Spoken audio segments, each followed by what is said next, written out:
प्रख्यात इटालियन लेखिका फ्रान्सेस्का मेलँड्री या गेले 3 आठवडे कोरोनाच्या प्रादुर्भावामुळे इटलीची राजधानी रोम शहरात लॉकडाऊनमध्ये अडकलेले असताना त्यांनी सर्व युरोपियन रहिवाशांना उद्देशून फ्रॉम युअर फ्युचर अर्थात आपल्या भविष्यकाळाकडून या नावाचं एक पत्र लिहिलंय. या पत्रामध्ये त्यांनी येणाऱ्या काळात युरोपला कुठल्या भावनिक प्रसंगांना सामोरं जावं लागू शकतं याची कल्पना दिली आहे. भारतातील कोरोनाची सद्य परिस्थिती लक्षात घेता या पत्रातील अनुभव हे आपल्या दृष्टीनेही तितकेच महत्वाचे आहेत. मी हे पत्र तुम्हाला इटलीमधून म्हणजेच तुमच्या भविष्य काळातून लिहित आहे. आम्ही आता जिथे आहोत तिथे काही दिवसांनी तुम्ही असणार आहात. कोरोनाची साथ ही सगळीकडे एका विशिष्ट पद्धतीने पसरते आहे. त्यामुळे तुमचा प्रवासही आमच्यासारखाच असणार आहे. कोरोनाच्या विळख्यात वेळेच्या बाबतीत आम्ही तुमच्या थोडं पुढे आहोत. जसं वुहान होतं आमच्या काही आठवडे पुढे, आम्ही तसंच वागलो जसं आता तुम्ही वागताय. तुमच्याकडेही परिस्थितीचं गांभीर्य कळलेल्या आणि न कळलेल्या लोकांमध्ये वाद आहेत, जसे आमच्याकडेही होते. एकीकडे सरकारने दिलेल्या नियमांचं काटेकोरपणे पालन करणारे लोक आहेत आणि दुसरीकडे साधा फ्लू तर आहे, त्यात एवढी काय काळजी करायचं कारण असे म्हणणारेही आहेत. पण लवकरच हेही वाद मागे पडतील. तुम्ही रोज घरी छान जेवाल, कारण तुम्हाला करण्यासारखं फारसं काहीच नसेल.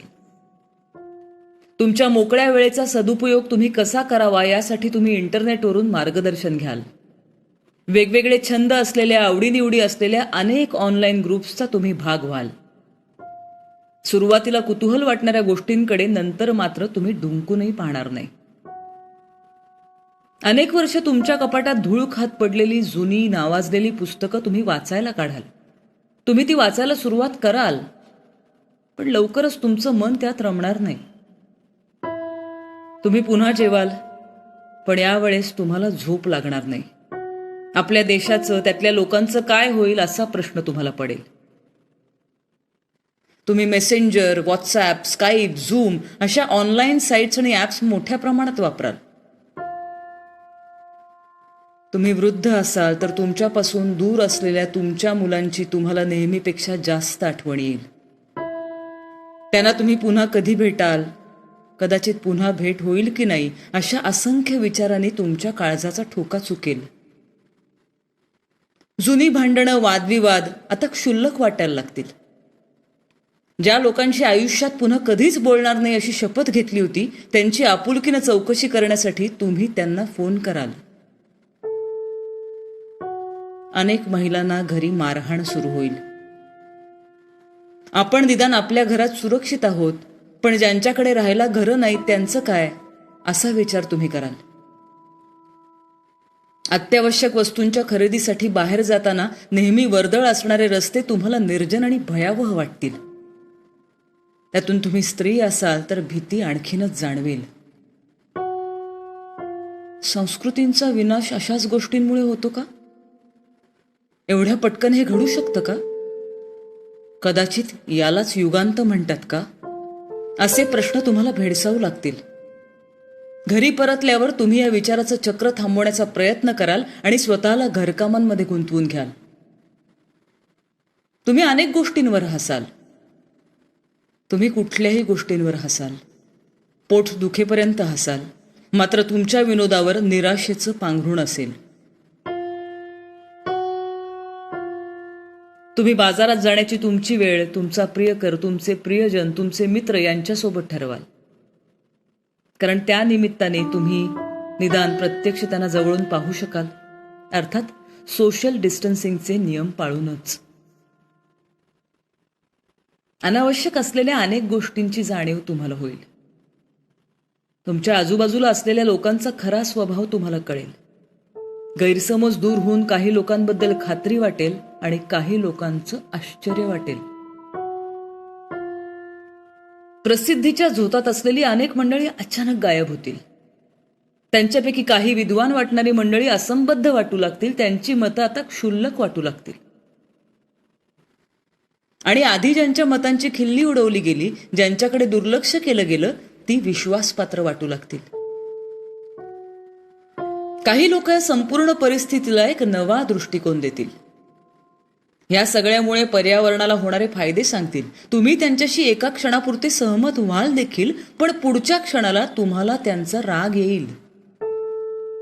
प्रदूषण कमी होतं हे सगळं ठीक आहे, पण मी महिन्याचा खर्च कसा भागवू, बिलं कशी भरू, हे विचार तुम्हाला सतावतील. एका नव्यानं सुरू होणाऱ्या पर्वाचे तुम्ही साक्षीदार आहात. या गोष्टीचा आनंद साजरा करायचा का दुःख, हेच तुम्हाला कळणार नाही. तुम्ही तुमच्या खिडक्यांमध्ये, अंगणांमध्ये, गच्चीवर येऊन गाणी गाल. जेव्हा तुम्ही आम्हाला बाल्कनीमध्ये गाणी गाताना पाहिलं, तेव्हा तुम्ही विचार केला असेल, काय लोक आहेत ही. पण आम्हाला माहितीये की तुम्ही सुद्धा एकमेकांना उभारी देण्यासाठी गाणी गाल, आणि तेव्हा तुम्हाला आम्ही असे का वागलो होतो याची जाणीव होईल. तुमच्यापैकी अनेक जण लॉकडाऊन संपलं की घटस्फोटासाठी अर्ज करतील. अनेक जण विभक्त होतील. अनेक स्त्रिया गरोदर राहतील. तुमच्या मुलांच्या शाळा बहुधा ऑनलाईन होतील. सतत घरी असल्यामुळे तुमच्या डोक्याला ताप वाढेल मुलांचा, पण हा अनुभवही आनंददायीच ठरेल. घरातील वयस्कर मंडळी अधिक हट्टी होतील. बाहेर गेल्यानं त्यांना संसर्ग होऊन त्यांच्या जीवाला धोका निर्माण होऊ शकतो हे तुम्ही त्यांना समजवण्याचा प्रयत्न कराल, पण ते तुमच्यावरच संतापतील. या महामारीचा संसर्ग होऊन मरण पावलेल्या लोकांचा, त्यांच्या अंत्यविधीचा विचार टाळण्याचा तुम्ही आटोकाट प्रयत्न कराल. हा संसर्ग थांबवण्यासाठी झटलेल्या प्रत्येकाचे तुम्हाला मनापासून आभार मानावे, कौतुक करावं असं वाटेल. त्यांच्याबद्दल आदर अनेक पटीने वाढेल. सर्वांचा मिळून एक सूर निर्माण होईल. शेवटी माणुसकी हाच खरा धर्म आहे. तुम्ही देखील फक्त स्वतःपुरता मर्यादित विचार करणं सोडून तुम्ही सुद्धा समाजाचा एक घटक आहात असा विचार करू लागाल. आपण सगळे एकाच नावेचे प्रवासी आहोत. मात्र खऱ्या आयुष्यात आर्थिक परिस्थितीमुळे खूप फरक पडेल. सुंदर बगीचा असलेल्या आलिशान बंगल्यात राहणं आणि दाटीवाटी असलेल्या चाळीत राहणं यात नक्कीच फरक असेल. घरून काम करावं लागणं, लॉकडाऊनमुळे काम बंद होणं आणि नोकरी गमावणं हे देखील नक्कीच सारखं नसेल. एकाच नावेचे प्रवासी हे म्हणणं जितकं सोपं आहे, तितकीच प्रत्यक्ष परिस्थिती अवघड आहे. कारण ही नाव सर्वांसाठी एकसारखी नाहीये, नसेल, कधीच नव्हती. एका क्षणाला तुमच्या लक्षात येईल की हे सगळं खूप अवघड आहे. तुम्हाला या परिस्थितीची भीती वाटू लागेल. कदाचित ही भीती तुम्ही जवळच्या लोकांजवळ व्यक्त कराल. कदाचित त्यांना उगाच ताण कशाला हा विचार करून अव्यक्त राहणंच पसंत कराल. आम्ही इटलीत आहोत. हेच आहे तुमचं भविष्य आणि आमचा वर्तमान. आमच्याकडे काही दूरदृष्टी नाहीये. तुम्हाला जे आतापर्यंत सांगितलं ते आमच्या अनुभवाचे बोल आहेत.